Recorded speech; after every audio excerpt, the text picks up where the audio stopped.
ladies and gentlemen, the Lieutenant Governor of the state of Missouri, Mr. Peter Kinder. Thank you. Thank you. Thank you. Thank you all. Thank you so much. Thank you. Thank you. Thank you. Wow. What a great honor you do me in inviting me to join so many distinguished Missourians and Americans and speakers at your conference. Thank you for the invitation.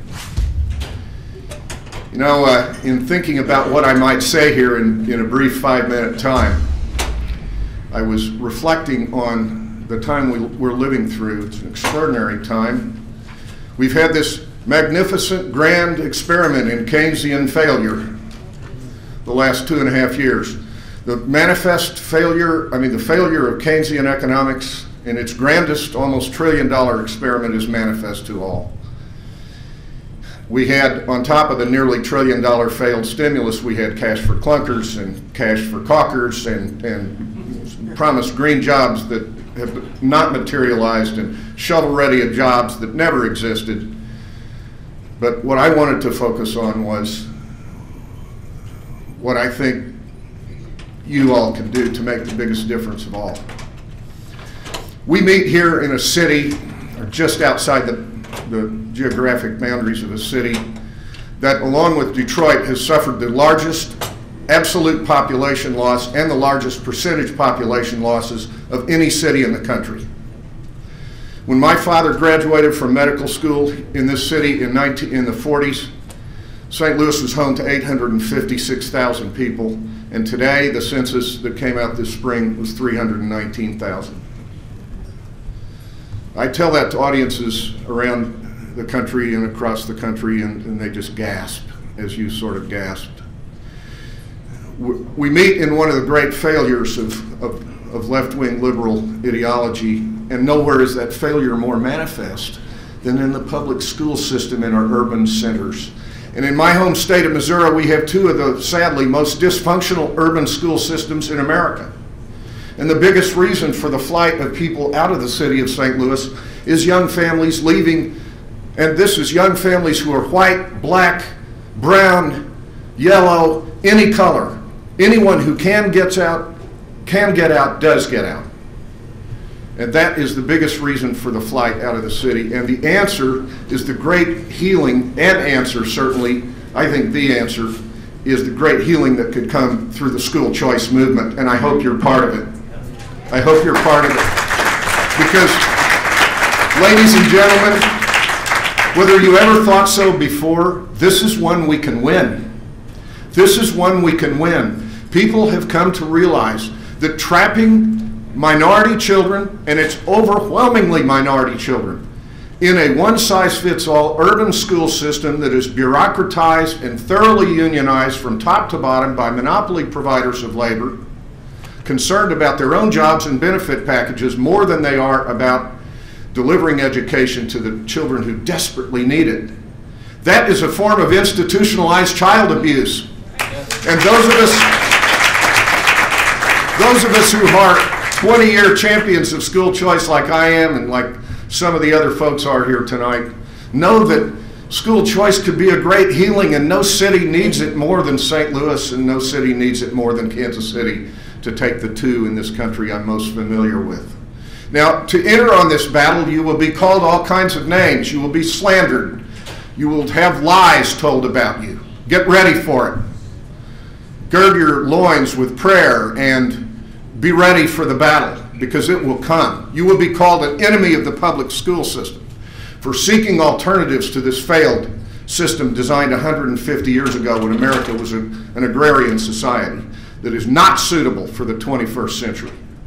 I had a school board member, a white man in this town, tell me 4 years ago, Mr. Kinder, we are preparing in our system children for one of three fates. Either a lifetime of poverty, and that's the best, or to be packed off to prison, or an early trip to the cemetery. Now, my model of leadership is your model of leadership, or you wouldn't be here. It's the leadership of the Good Shepherd. It's right out of the New Testament. And The Good Shepherd's model of leadership is to leave the 99 who are doing fine to go find the one who's gone astray and try to save that person.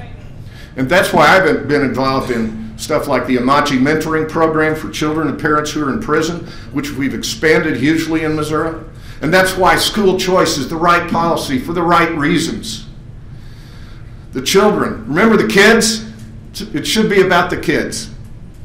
So I feel about this in conclusion, I just want to say that my hero, Abraham Lincoln, arguing for a different but not unrelated policy 150-something years ago, trying to save the Union, try to save the Union while putting slavery on a path to extinction, which he succeeded in doing.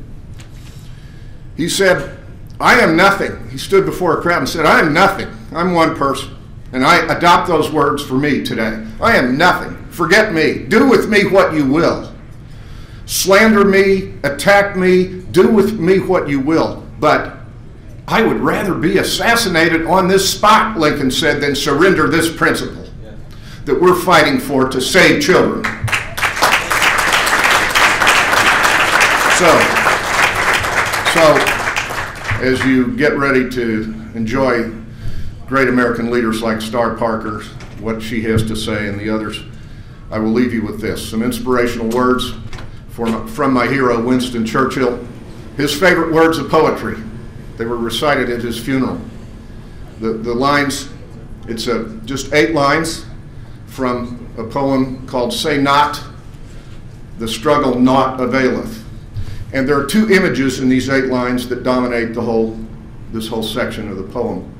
The one image is of the waves crashing on the beach. And the other image is of the light coming in the morning. And the theme is struggle, because this is a struggle that you're involved in to try to save children and save our country and save people in cities who've been left behind. So Churchill was inspired by these words, as am I. For while the tired waves, vainly breaking, seem here no painful inch to gain, far back, through creeks and inlets making, comes silent, flooding in the main. And not by eastern windows only, when daylight comes in the light. In front, the sun climbs slow, how slowly. But westward look, the land is bright. If our forefathers were here today, my fellow conservatives, they would say, westward look, the land is bright. Be inspired and be in this fight. Thank you very much.